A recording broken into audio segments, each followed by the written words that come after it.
Alright, we're all veiled up. This is taking fucking forever! When I was in second grade, I was diagnosed with my first disability. I had previously been diagnosed with allergies and asthma, but this was my first foray into what people would call a solid disability. And that foray came in a little orange bottle of levothyroxine, a drug that would keep my thyroid stable. I would take it every morning, 30 minutes before I ate my breakfast. This new territory of being disabled would prove challenging to navigate.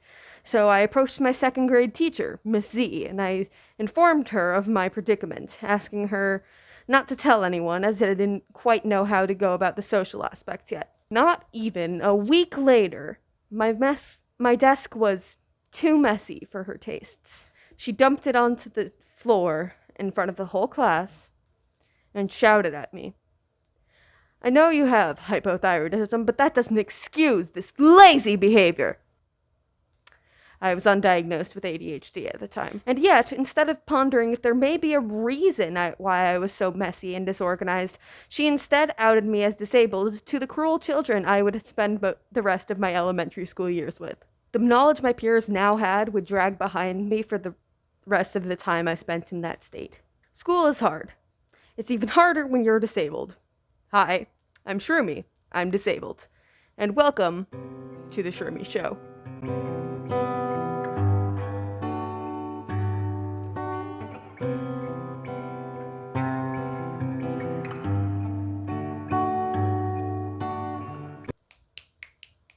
Oh, you're still here? That's good. I was beginning to think you'd run away. First of all, I should probably do the obligatory disabled talk. As I've mentioned, I have a Hashimoto's thyroiditis, along with allergies, asthma, an unknown injury in my left leg that makes it hard for me to walk, chronic and worsening joint pain that we still don't have a diagnosis for, and postural orthostatic tachycardia syndrome. This makes me a multiply disabled, physically disabled individually.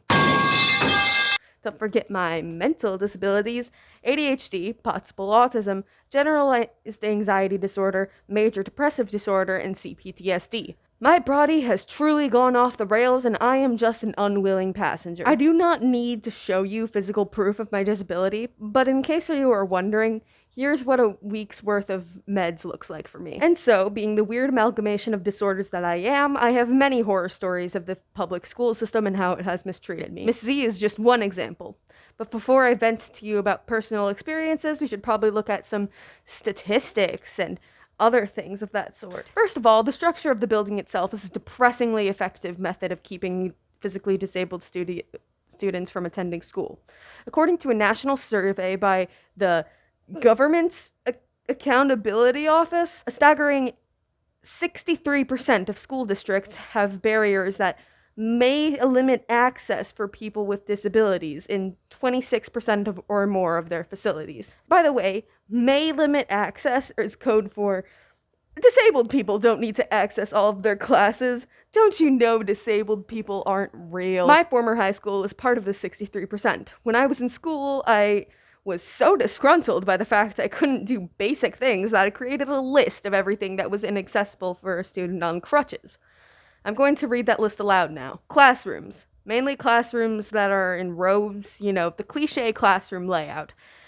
That shit is so hard to navigate on crutches. Fucking doors. I can't open a door if my hands are keeping me from falling, especially those heavy glass doors with the handles you push and pull. I would need to stand awkwardly waiting for someone to let me in the middle of a passing period. It was awful. Gravel is super hard to navigate on crutches and probably near impossible in a wheelchair. Even with my cane, I struggled not to fall over. Those stupid rocks were not meant to be load-bearing. My foreign language building had only a ramp and no stairs. You may think this is a good thing, but when you're on crutches, you are a lot wider than your non-crutched peers. Thus, it's very difficult to get past them when they are going the same way I was. For some reason, they marked the handicap stall in my foreign language building as teacher only. I used it anyway because fuck the system. Getting on and off the bus is so bad. I believe regulations call for at least one wheelchair lift bus in a fleet. That bus was not my bus. I had to get myself up those stupid steep stairs through that thin little aisle and into my seat in under 30 seconds. It's a whole workout. Those fucking desks with the chairs attached. Not only can wheelchair users not use them, but I have no place to put my crutches. I would have to awkwardly lean them against my desk, and they would fall several times a day, loudly, making the whole class look at me confused. These are just a few of the barriers that can be set up to prevent disabled people from partaking in life, and they made it significantly harder for me to get around. If I was a wheelchair user, I would simply not have managed. They would have essentially forced me out of the school by virtue of me not being able to do anything. Socially, a physically disabled person encounters even more barriers. Disabled people are reportedly 2 to 3 times more likely to be bullied by their able peers. I definitely felt this as a kid and during my limited stint in high school, especially when I used my cane in front of literally anybody able-bodied. Once, a JROTC kid fucking kicked it out from under me while I was leaning on it very heavily. I was harassed, people tried to steal it, people begged to try it just once. People fake claimed me, people yelled after me in the hallways. I'm sure I was called slurs behind my back. It was hell. I cannot stress how terrible bullying can be for an already unstable person. And I did face a lot of this harassment in regards to my physical disability.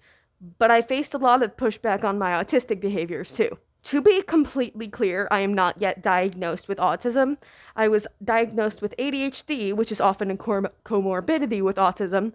They're not the same disorder. Please look it up, please. And all my symptoms line up pretty closely with autism. Sensory problems, meltdowns, overstimulation, stimming, and a general lack of social awareness. I took the Brad's-R test and got back a positive result. It is more likely that I am autistic than it is that I am not. Nevertheless, my autistic symptoms, no matter what, caused problems for me even when my physical disability wasn't visible. Studies have shown that neurotypicals subconsciously detect and tend to avoid autistic individuals, perceiving them as less attractive and less likable, perceiving them as weird. When I was in Scouts, my troop detested me and would avoid being around me at all times.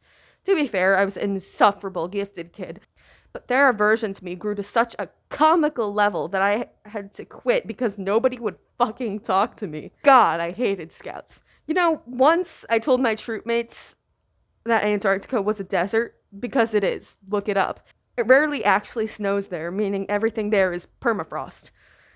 So it's classified as a desert. And my fucking troop leader was like, no, you're wrong. And argued with a fucking second grader for like 10 minutes before looking it up. Guess who was right, Colleen? Huh? Anyway, the school system is like this for a reason. It's no accident that none of my teachers defended me when I was harassed simply for existing, and it's certainly not an accident that my econ teacher refused to grade my work and tried to gaslight me into thinking I didn't have accommodations set in place for late work. I truly believe that the U.S. school system was built to be as inaccessible as possible to keep disabled children from getting a proper education. That's just my opinion, though. You don't have to agree with it.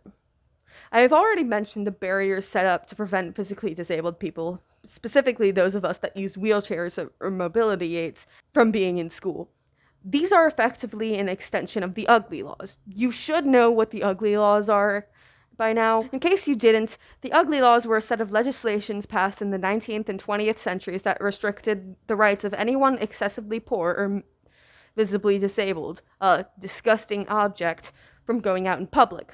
While most of them have been repealed, the sentiments are effectively enforced across the nation even today. One of the methods for this is hostile architecture and lack of third spaces, which serves to make it harder for homeless people to sleep. Inaccessibility in general enforces these unspoken laws, and in schools, it attempts to make it more difficult for disabled people to get an education. While I can't find any actual statistics on whether this has worked, most sources seem to broadly say that disabled people are less likely to be enrolled in higher education, though they don't cite anything for it. For reference, around 40% of U.S. citizens aged 25 and up have a college degree, with massive disparities between racial and socioeconomic groups. However, I am not qualified to talk about these discrepancies. I'm a white teenager. I'm currently homeschooled because of all the difficulties public school has caused me, but I shouldn't have to be. I shouldn't be going to homecoming with my best friend and dating and making stupid choices, and I should get to have a favorite teacher and complain about cafeteria food. This is not fucking fair. The school system is not fucking fair, and I should not be kept out of my high school experience because I'm disabled. Anyways, that was my rant. Bye. Okay, I'm not done yet. If you enjoyed this video or learned something, please hop over to my throne and make a donation. My family is tight on money after my dog got hit by a car. She's okay. Here's some pictures. But her vet bills were expensive, and now that we might move house, and it's just a lot. The most I can do right now is support myself, aka beg for money on the internet. So if you could buy a wishlist item or tip me some cash, it would be much appreciated. Thanks. Bye for real this time.